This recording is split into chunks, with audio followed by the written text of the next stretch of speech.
Nightmare Alley is a 2021 noir film and reimagining to the first 1947 film, which was based on a novel by William Lindsay Gresham.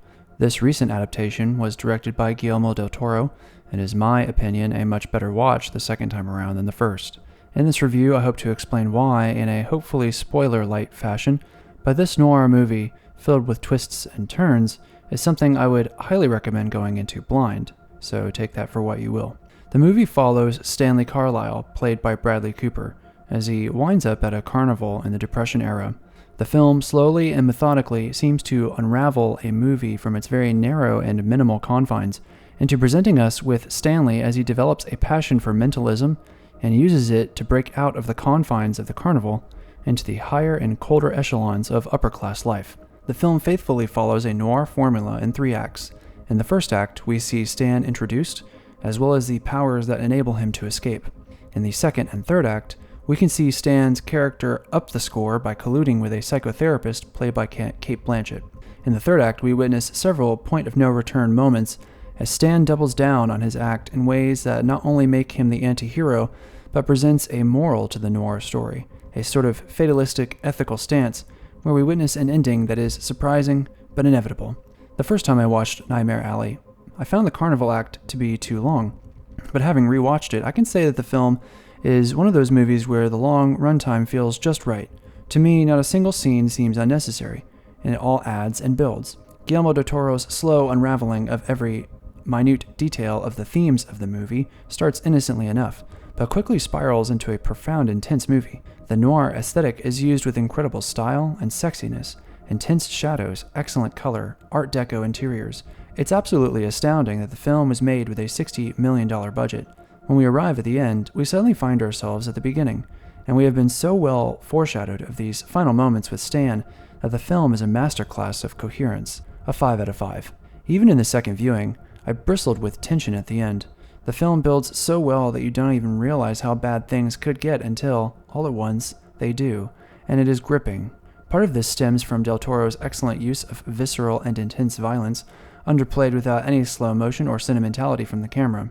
The movie is unwilling to give you any kind of solace, and, combined with the anti-hero noir telling, the femme fatale, the fatalistic and hard-boiled script, it got me wanting to watch more noir films.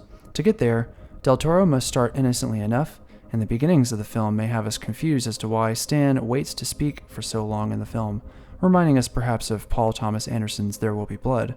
But all these moments establish certain details, like the use of the monstrous infant Enoch, used throughout the film as a grotesque reminder of the darkness of the film that lands just perfectly when called back to later.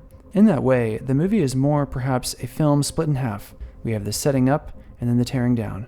As such, it was likely that the film would suffer in its earlier moments, but I think it more than makes up for it in its final act. Like I said, knowing the film doesn't stop you from exhibiting fear and anxiety for the characters, which in my mind is a 5 out of 5. While the film manages to apply an incredible amount of visual and narrative pressure so that it all coalesces beautifully at the end, this perhaps makes the film suffer for its narrative conclusions. From the noir genre to the themes addressed in Stan as a huckster, the film is an American one through and through. A movie about how many Americans start with talents that are quickly adopted into marketing, selling, and making a deal.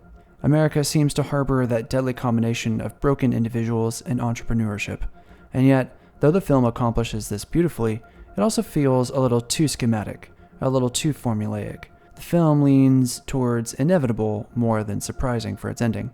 There is a deeper logic in the movie about how people fool themselves rather than fool each other, which in my mind makes the film's second viewing really something to behold.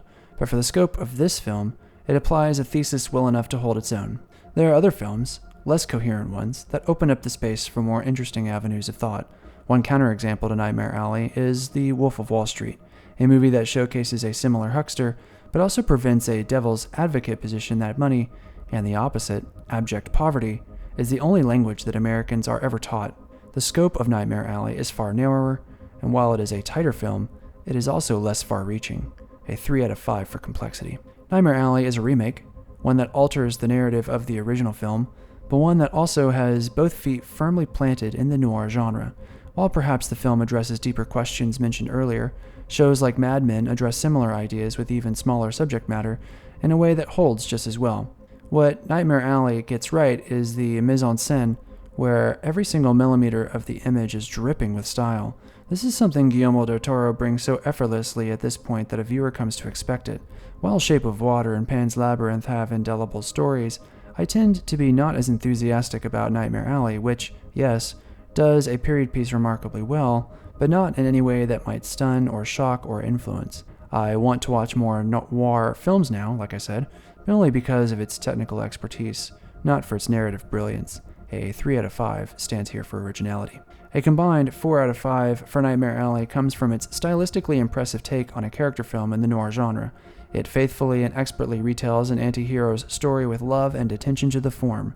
Though it may string itself along too long in the first act of the film, repeated viewings highlight just how well the film layered its image, writing, and foreboding tone all the way to a dramatic and heartbreaking conclusion.